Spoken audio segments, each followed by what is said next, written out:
Katulad din ba kita na pagising pa lang sa umaga, anxious na, dami na agad iniisip, dami na agad inaalala tungkol sa buhay, sa sarili, sa pangarap, sa ministeryo. Katulad din ba kita na palaging nag-alala pagising pa lang ng umaga. And for now, ang ginagawa ko, pagka anxious na agad ako, pagkagising ko pa lang ng umaga, ganitong ginagawa ko.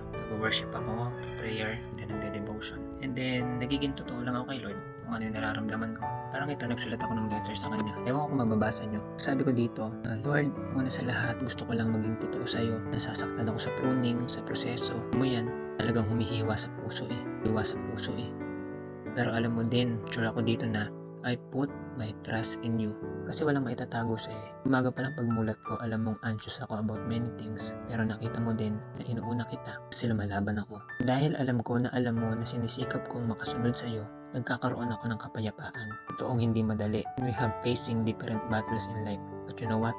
I have confidence because God really knows my relationship in Him. Sa aking kapayapaan ng isip at puso, malugod nawa ang Panginoon sa akin. Maraming salamat sa Kanya. Filipos chapter 4 verse 7. At ang kapayapaan ng Diyos na hindi kayang maunawaan ng tao ang siyang mag-iingat sa iyong puso at pag-iisip dahil sa inyong pakikipag-isa kay Kristo Jesus. So yun, ganun ang ginagawa ko. I encourage myself to the Lord. Pray and pray and pray. Inaamin ko sa Kanya ang kahinaan ko, kalakasan ko, kagalakan ko. Doon ko na ipapakita yung relasyon ko sa Kanya.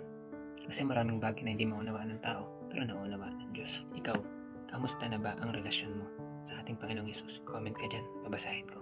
Mag-ingat ka palagi. God bless.